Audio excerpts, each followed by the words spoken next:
नमस्कार, आप देख रहे हैं न्यूज 18। मैं हूं आपके साथ मेनका चौधरी और बुलेटिन में सबसे पहले बात आज की सबसे बड़ी खबर की। राज्य में बिजली कर्मचारियों की हड़ताल खत्म हो गई है। ऊर्जा मंत्री से भरोसा मिलने के बाद हड़ताल को 1 महीने के लिए स्थगित कर दिया गया। मंत्री हरक सिंह रावत ने कर्मचारियों से बात की, जिसमें कर्मचारियों की समस्याओं पर बातचीत की गई। मंत्री ने कर्मचारियों को ये भरोसा दिया कि समस्या का हल निकाल लिया जाएगा। 1 महीने का वक्त उन्होंने लिया है। साथ ही ये भी कहा कि जो जायज मांगे हैं 15 दिन के अंदर विभागीय स्तर पर उन मांगों को पूरा किया जाएगा, जबकि दूसरी मांगों पर भी विचार किया जाएगा। इससे पहले की बैठकों में सहमति नहीं बन पाई थी जब सचिव स्तर की बैठकें चल रही थी, लेकिन अब फिलहाल हड़ताल को स्थगित कर दिया गया है 1 महीने के लिए। तो ऊर्जा मंत्री हरक सिंह रावत के साथ मीटिंग के बाद बिजली कर्मचारियों ने हड़ताल 1 महीने के लिए स्थगित कर दिया और साथ ही ऊर्जा मंत्री ने यह भी भरोसा दिया है कि जो जायज मांगे हैं उन पर 15 दिन के अंदर काम किया जाएगा, फैसला लिया जाएगा। आश्वासन दिया कि जो हमारी मुख्य मांगे थी उसमें 1 महीने का समय उन्होंने हम लोगों से कहा, तो हमने स्वीकार उसको स्वीकार किया। और आज जो हमारे कर्मचारी हड़ताल पर थे उनका किसी का कोई उत्पीड़न नहीं होगा, किसी की कोई तनख्वाह नहीं कटेगी, किसी का कहीं भी किसी पदाधिकारी का उसका कोई उत्पीड़न नहीं होगा। हमें कुछ समय चाहिए जिससे कि हम आपकी जो समस्या है, जो जायज समस्या है आपकी, उन समस्याओं का समाधान निश्चित रूप से होगा, क्योंकि सरकार जिसका जो हक है उसको वो मिलना चाहिए। कभी भी सरकार और सरकार का काम ही जो हमारे कर्मचारी हैं या कोई भी वर्ग है उसको उसके हितों का रक्षा करना हमारी जिम्मेदारी है। बिजली कर्मचारियों की हड़ताल तो खत्म हो गई, लेकिन पहाड़ी जिलों में अभी भी मुश्किलें कम नहीं हुई। कई पहाड़ी जिलों में बिजली गुल है, जिला मुख्यालयों तक में बिजली नहीं है। दूर दराज के गांव में तो हालात और भी खराब। कई जिलों में 60 से 70% इलाकों में बिजली नहीं है और हड़ताल खत्म होने के बाद भी बिजली अभी तक आपूर्ति शुरू नहीं हो पाई है, जिससे लोगों को काफी दिक्कतों का सामना करना पड़ रहा है। इतने बड़े स्तर पर बिजली संकट राज्य बनने के बाद पहली बार देखने को मिला है। कुछ ही घंटों की हड़ताल के बाद उत्तराखंड की जो स्थिति, खासकर पहाड़ों की जो स्थिति हो गई है, वो बहुत ही अपने आप में चिंताजनक है। लोग बेहाल हैं बिजली न मिलने की वजह से। विजय वर्धन हमारे सहयोगी इस वक्त हमारे साथ जुड़ चुके हैं। विजय, हड़ताल खत्म हो गई, फिर क्या वजह है कि खासकर पहाड़ी इलाकों में बिजली आपूर्ति अब तक शुरू नहीं हो पाई? जी मेनका, मैं बताऊं, इस हड़ताल को लेकर मुझे लगता है कि स्थानीय स्तर पर जो प्रशासन है वो बिल्कुल गंभीर नहीं था। कोई भी वैकल्पिक व्यवस्था यहाँ पर नहीं की गई थी। ये नतीजा ये हुआ कि जहाँ भी फॉल्ट आया उस फॉल्ट को सुधारने के लिए कोई भी बिजली कर्मी नहीं दिखाए। अल्टरनेट जो वैकल्पिक व्यवस्था होती है वो नजर नहीं आई। और हालात यह है कि अधिकांश जो पहाड़ी इलाके हैं अंधेरे में डूबे हैं। कहीं पर सुबह होते ही बिजली गुल हो गई थी, कहीं दोपहर बाद गुल हो गई, जिस कारण जो छोटे उद्योग हैं उनको तो दिक्कत हुई। बिल्कुल विजय, मानसून के दौरान फॉल्ट होने की समस्या भी बढ़ जाती है और ऐसे में बहुत जरूरी होता है कि जहां फॉल्ट आए तुरंत वहां पर चीजों को ठीक किया जाए। अब जब बिजली कर्मचारी हड़ताल पर थे, व्यवस्थित वैकल्पिक कोई व्यवस्था नहीं की गई थी, अब क्या स्थिति है? रात होने को है, क्या अभी भी चीजें ठीक होगी या कल सुबह तक का इंतजार करना पड़ेगा इन इलाकों को? इनका मैं बताऊं, जिन जो ट्रेड बिजली कर्मी है उनसे जो बात हुई, उनका कहना है कि उनको अभी रिटर्न में उनके जो शीर्ष नेतृत्व है कोई जवाब नहीं मिला है। इसलिए जब तक ऊपर से वो हाईकमान उनको कुछ नहीं कहता वो काम पर नहीं लौटेंगे। एक तरीके से ये कह सकते हैं कि अंधेरा तो हो गया है। अगर संभव भी हुआ, अगर कोई ऑर्डर ऊपर से उनको मिलता भी है तो कुछ इलाकों में बिजली सप्लाई बहाल हो सकती है और जो शेष दूर दराज के इलाके हैं उन्हें संभवतः कल का इंतजार करना पड़ेगा। धन्यवाद विजय इस वक्त जानकारी देने के लिए। तो आम लोगों को, बिजली उपभोक्ताओं को देखिए किस तरीके से परेशानी का सामना करना पड़ा। इधर कांग्रेस की नई टीम बनाने के बाद आज हरीश रावत और गणेश गोदियाल देहरादून पहुंचे और उनका जोरदार स्वागत हुआ है। पार्टी की तरफ से इलेक्शन कैंपेन कमेटी के चेयरमैन बनाए गए हरीश रावत ने घोषणाओं, दावों और वादों की बौछार कर दी। हरीश रावत ने सबसे पहले नई टीम के लिए कांग्रेस अध्यक्ष सोनिया गांधी का धन्यवाद दिया। उसके बाद हरीश रावत ने कहा कि जिन्होंने दिल्ली में कुछ नहीं किया, आज वे दिल्ली मॉडल की बात कह रहे हैं। हरीश रावत ने कहा कि जिस दिन राज्य की इकोनॉमी दिल्ली के बराबर हो जाएगी तब कांग्रेस सरकार 400 यूनिट बिजली फ्री देगी। हरीश रावत ने आगे एक बड़ा ऐलान किया और कहा कि कांग्रेस की सरकार आने पर राज्य में सख्त भू कानून बनाया जाएगा। उन्होंने ये भी कहा कि राज्य की जमीन खतरे में है और बीजेपी के फैसलों से राज्य को नुकसान हुआ। साथ ही हरीश रावत ने कहा कि मेरा उत्तराखंड का जो एजेंडा है वो अभी अधूरा है, उसे पूरा करना है। हरीश रावत ने राज्य सरकार पर भी तीखा हमला बोला और कहा कि 22,000 बहुत दूर है, सरकार 2200 लोगों को भी नौकरी दे दे तो बड़ी बात है। हरीश रावत ने यह भी बड़ा ऐलान किया और कहा कि उनकी सरकार आने पर हर साल 10% नए पद बढ़ाए जाएंगे और जनता मेरी बात पर एक बार फिर भरोसा करेगी। कुल मिलाकर हरीश रावत ने 2022 के लिए चुनावी शंखनाद कर दिया है। इतना जोश भरा और इतनी आत्मीयता भरा किसी नए अध्यक्ष का स्वागत नहीं देखा। जिस तरीके से गणेश सबके लिए शुभ होते हैं, मुझे पूरा विश्वास है कि कार्यकर्ताओं के जोश को देखकर, गणेश गोदियाल जी के लिए उनके प्यार को देखकर कि गणेश गोदियाल कांग्रेस के लिए भी भगवान गणेश की तरीके से शुभ सिद्ध होंगे। जय हिंद। तो वहीं हरीश रावत के सामने इस बार चुनौती है ये साबित करने की कि वो कांग्रेस की मजबूरी है या मजबूती। कांग्रेस अध्यक्ष गणेश गोदियाल और 4 कार्यकारी अध्यक्षों ने आज दून ऑफिस में कार्यभार ग्रहण कर लिया, जिसके बाद गणेश गोदियाल ने कहा कि अब उस कांग्रेस का नेतृत्व करूंगा जिसने देश को आजादी दिलाई। साथ ही गणेश गोदियाल ने कहा कि आज के बाद पार्टी में कोई किंतु परंतु नहीं होगा, सभी की एक ही राय होगी। पार्टी मुख्यालय में हरीश रावत, प्रीतम सिंह, किशोर उपाध्याय और देवेंद्र यादव ने गणेश गोदियाल के सिर पर हाथ रखा और गोदियाल ने सभी नेताओं का आशीर्वाद लिया। यानी कि जो कांग्रेस अब तक गुटों में बटी हुई थी, आज बड़ा संदेश देने की कोशिश हुई, एकजुटता और ताकतवर दिखने की कोशिश हुई। अगर ये गणेश गोदियाल बड़े भाई का आशीर्वाद लेने में नाकाम रहा तो ये मेरी कमजोरी होगी, ये मेरी कमी है।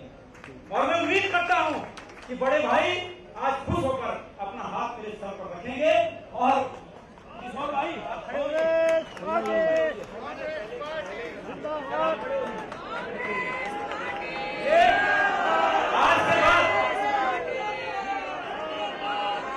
बाद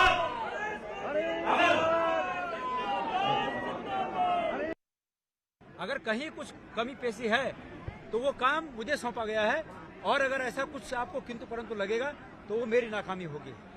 मुझे पूरा विश्वास है कि छोटा बनकर, छोटा रहकर उत्तराखंड के लोगों की आवाज को उठाकर ये जो आप बता रहे हैं इस चीज को पूरा किया जा सकता है। मुझे पूर्ण विश्वास है कि आने वाले समय में हम और मजबूती के साथ एकजुट होकर कांग्रेस के ऊपर जो दायित्व है इस उत्तराखंडियत को बचाने का, इस उत्तराखंड के भविष्य को संवारने की जो उम्मीद जो लोगों के अंदर है उसके ऊपर हम खरा उतरने की कोशिश करेंगे। इससे पहले भी कई बार कांग्रेस की ओर से ये जताया और दिखाया गया कि कहीं कोई गुटबाजी नहीं। अब देखते हैं कि इस बार कितनी कामयाबी मिलती है। कांग्रेस प्रदेश अध्यक्ष के स्वागत कार्यक्रम को बीजेपी ने शक्ति प्रदर्शन बताया और कहा कि ये कांग्रेस की गुटीय राजनीति है, इसका जनता से कोई लेना देना नहीं है। कल नेता विपक्ष ने अपना पद ग्रहण किया था, उन्होंने शक्ति प्रदर्शन किया, आज दूसरा गुट अपना शक्ति प्रदर्शन कर रहा है। तो ये कुल मिलाकर के कांग्रेस अंतर्कलह में ही भी उलझी हुई है। इधर कोरोना संकट की वजह से राज्य में करीब 1.5 साल बाद 6ठी क्लास से ऊपर के स्कूल खोलने का बड़ा फैसला लिया गया। आज पुष्कर धामी कैबिनेट की बैठक हुई जिसमें 10 बड़े फैसले लिए गए और 6ठी क्लास से ऊपर के सभी स्कूल और कॉलेज खोलने का फैसला लिया गया। 6ठी क्लास से 12वीं तक के स्कूल इस बार खुलेंगे, जबकि कॉलेज पहले ही खुल चुके हैं, लिहाजा ये बड़ा फैसला माना जा रहा है। साथ ही विधानसभा के मानसून सत्र की तारीख को लेकर भी फैसला हुआ। 23 से 27 अगस्त के बीच मानसून सत्र चलेगा। वहीं ग्रीन फील्ड एयरपोर्ट से जुड़ा प्रस्ताव भी कैबिनेट में पास हो गया। इसके अलावा अल्मोड़ा के कौसानी को नगर पंचायत का दर्जा देने का फैसला लिया गया। साथ ही एक और बड़ा फैसला लिया गया कि यूपीएससी में प्री परीक्षा पास करने वालों को मेंस की तैयारी के लिए राज्य सरकार 50,000 रुपए की मदद देगी।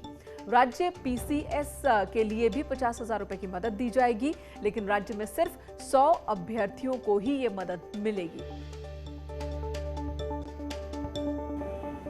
11 प्रस्तावों पर चर्चा हुई, जिसमें सबसे महत्वपूर्ण प्रस्ताव काफी समय से कोविड-19 की परिस्थितियों को देखते हुए सारे शिक्षण संस्थान बंद थे, तो सरकार ने निर्णय लिया है कि 1 अगस्त से 6ठी कक्षा से लेकर 12वीं कक्षा का संचालन को प्रारंभ कर दिया जाएगा। इस चौथी विधानसभा का द्वितीय सत्र इस वर्ष का 23 अगस्त से 27 अगस्त तक करने का निर्णय मंत्रिमंडल के द्वारा लिया गया। 1 अगस्त यानी कि आने वाले सोमवार से ही राज्य में क्लास 6 से 12वीं तक के स्कूल खुलने जा रहे हैं। हालांकि बच्चों को स्कूल भेजना जरूरी नहीं होगा, लेकिन अब शिक्षा मंत्री अभिभावकों से अपील कर रहे हैं कि बच्चों को स्कूल भेजा जाए, क्योंकि ये उनके भविष्य का सवाल है। साथ ही अरविंद पांडे ने यह भी बताया कि शिक्षा विभाग पूरी तरह से तैयार है। उन्होंने न्यूज 18 से खास बातचीत की। उत्तराखंड में भी 1 अगस्त से स्कूल खुलने जा रहे हैं। कैबिनेट मीटिंग में इस बात पर मुहर लग गई है। शिक्षा मंत्री अरविंद पांडे इस वक्त हमारे साथ मौजूद हैं, उनसे हम बातचीत करेंगे। सर, फैसला ले लिया गया कि 1 तारीख से स्कूल खुलेंगे, क्या प्लानिंग है? हमारी पूरी कैबिनेट ने बड़े मन के साथ बच्चों को स्कूल खोलने का निर्णय लिया है। मैं कैबिनेट को धन्यवाद देता हूँ। और हमारी कोशिश है कि जो कोविड-19 की जो गाइडलाइन है, इस गाइडलाइन का 100% पालन करते हुए, ताकि किसी बच्चे पे इसका प्रतिकूल प्रभाव ना पड़े, कक्षा 6 से लेकर 12 तक का स्कूल खोलने का निर्णय लिया है। लेकिन अगर जो पहाड़ में कई जगह पहले से भी व्यवस्था है कि कहीं दैवीय आपदा आती है या मौसम खराब होता है, तो उस समय जो डिसीजन डीएम को लेने का अधिकार है वो लेंगे। लेकिन फिलहाल अभी 1 अगस्त को तो मुझे लगता है शायद संडे है, लेकिन 2 अगस्त से विद्यालय खोलने का निर्णय लिया गया है। और आगे परिस्थितियां सामान्य रहेंगी तो कक्षा 1 से 5वीं तक का भी खोलने का हम निर्णय लेंगे। लेकिन फिलहाल अभी 6 से लेकर 12 तक का स्कूल खोलना है। और सभी अधिकारियों को निर्देशित भी किए गए कि कोविड-19 की गाइडलाइन का पूरा पालन करना। पेरेंट्स लेकिन अभी भी तैयार नहीं हो पा रहे हैं। कुछ एसोसिएशन जो है वो विरोध कर रही हैं, कह रही हैं कि बहुत जल्दबाजी में लिया गया ये फैसला है। आप क्या मानते हैं, किस तरीके के स्कूल्स में तैयारी है? हमारी 100% जो कोरोना वायरस की जो गाइडलाइन है, बचाव की गाइडलाइन है, इसका पालन करते हुए हम स्कूल खोल रहे हैं। और जो बच्चे हैं, इनका जीवन बचाना सरकार की भी पहली प्राथमिकता है। इसी नाते अब तक कई स्टेटों में स्कूल खोलने के लिए निर्णय लिए गए, लेकिन हमने जल्दबाजी कोई नहीं की। लेकिन मुझे ऐसा लगता है कि अब ज़्यादा देर हो जाएगी। इस नाते कोशिश की गई है, लेकिन इसके बावजूद अगर जो कोई शिक्षक, कोई अभिभावक, उनको लगता है कि हमको अपने बच्चों को स्कूल नहीं भेजना है, तो उन पे हम फोर्सली उन पे कोई दबाव तो ऐसा नहीं है। कैमरा पर्सन दीपक उपाध्याय के साथ भारती सकलानी, न्यूज़ 18 देहरादून। हालांकि पेरेंट्स एसोसिएशन इस बात को लेकर नाराज हैं। इधर उत्तराखंड बोर्ड के 10वीं और 12वीं के रिजल्ट 31 जुलाई को घोषित किए जाएंगे। इस बार कोविड की वजह से बोर्ड परीक्षाएं नहीं हो पाई थी, इसलिए 10वीं के स्टूडेंट्स का 9वीं के 75% और 10वीं के 25% अंकों के आधार पर मूल्यांकन होगा। जबकि 12वीं की अगर बात करें तो परीक्षार्थी के लिए 10वीं का 50%, 11वीं के रिजल्ट का 40% और 12वीं के अंक का 10% जोड़कर मूल्यांकन किया जाएगा। इस बार प्रदेश में कोई मेरिट लिस्ट जारी नहीं होगी। इस बार 10वीं में जहां 1,48,000 से ज्यादा परीक्षार्थियों ने आवेदन दिया था, तो 12वीं में 1,22,000 से ज्यादा परीक्षार्थियों ने आवेदन किया था।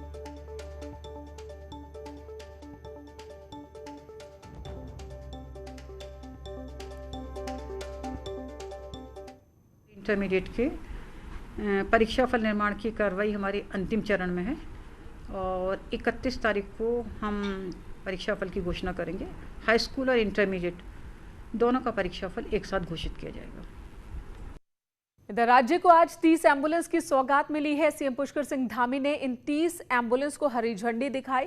हंस फाउंडेशन की ओर से उत्तराखंड हेल्थ डिपार्टमेंट को ये एम्बुलेंस दी गई है, जो कि आधुनिक मेडिकल सुविधाओं से लैस है। सीएम पुष्कर सिंह धामी ने इसके लिए हंस फाउंडेशन का धन्यवाद किया और कहा कि फाउंडेशन शिक्षा और स्वास्थ्य समेत कई क्षेत्रों में सराहनीय कदम उठा रहा है। पूज्य माता मंगला जी और भोले महाराज जी का मैं बहुत आभारी हूँ, धन्यवाद भी करता हूँ मुख्य सेवक होने के नाते, कि इस क्षेत्र में हो, चाहे शिक्षा का क्षेत्र हो, चिकित्सा का क्षेत्र हो या समाज के अन्य क्षेत्रों में, उनके द्वारा लगातार योगदान दिया जाता रहा है। आज भी उनके द्वारा 30 एम्बुलेंसें और सिलेंडर, ऑक्सीजन के सिलेंडर और ट्रिनेट जो मशीनें हैं वो हमारे स्वास्थ्य विभाग को दी गई हैं।